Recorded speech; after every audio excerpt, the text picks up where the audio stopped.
Morning of day 6, early again. We've got all the plants planted in here and it's looking quite smart.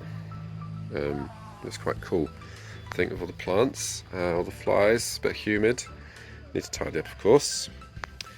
It's the last day of Richard, so we need to make the most of him with us. So we are going to optimise some of this stuff, so we wouldn't just leave the pre-pupa on the floor. We get some basins that we'll put them in and then go walk sort of through the egg collection, make sure we've got all the figures that we need ready. See all the flies here. I'm going to try and see if we can see any of them mating and then help set up just where they're going to deposit their eggs, or where we want them to deposit their eggs. So what's the temperature in here? It's 25.2, which is pretty good. And I've got a humidity meter, although I did leave that at home, which is in Kisuzi where I live. So can't check the humidity, but it is humid in there. We usually put this pets around. I'm not showing you what I'm doing. Put this in here. I get some sort of gap set. You just stand in it, pushes it down. And I was just trying to frame this last door, which shouldn't take long, but unfortunately can't find my tape measure. I'm sure it's around somewhere. There's some bad practice. I'll show it to you. This was mulched yesterday, and then it's just leaked all the fruit juice, which is obviously not what you want because there's swarms of fruit flies in here. So just a few things like that to sort out and tidy up. But the main thing is just trying to get the most out of Richard for the last day. Everyone's tired because it's the weekend, it's Sunday today. But we'll push through. Some staff are coming, some are not. We're not making anyone come in on a Sunday, but it's just up to them if they want to or not. So, I know Pauson's bringing me some substrate, which is good for the market. So we need to get some more of those barrels as well, and then we can start storing it. I'm not going to stand in front of that. Well done, Pauson. It's very heavy. Great. Oh, breakfast has arrived. Thanks, Prost. We are coming up for our mid-morning coffee and training, but Richard's just putting the finishing touches to these pre-pupa boxes, or pupa boxes. So we'll put them in here, and then there's a mesh. Can you see that mesh? That's because there can be, there's a particular type of wasp that would parasite on them, so it will lay its eggs inside the black soldier fly larvae, and then you get a wasp hatching out, which can be also devastating for your population. So we'll keep once we harvest the pre-pupa, keep them in here for 7 days in a bit of sawdust just to dry them out. Then we'll put them in here. We've made this frame now, so we've got a double door system. Just open it. Get this to work. This is all work in progress. Get that on. There we go. Let me open up in here. Let's have a look at how the flies are doing. So these are the ones we got from Compiler, but we'll be producing our own very shortly. I think they're sort of ready to germinate.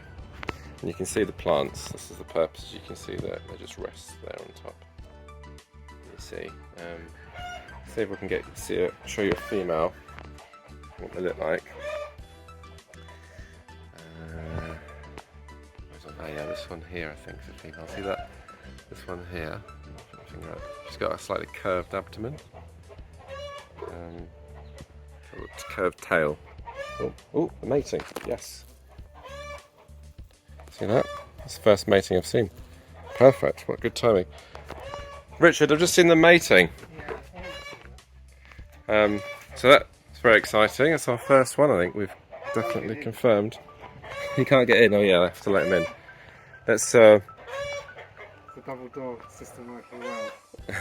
Yeah, let me let you in. There you go. Just over there in the corner. Let's see if we can catch them at it. Landed somewhere over here.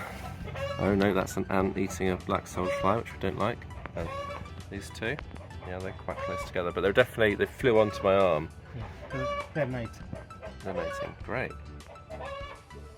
So then we just need to put some, get our cardboard strips down so that the female goes and lays eggs in the right place, and we can then harvest the eggs. So yeah, it's pretty good.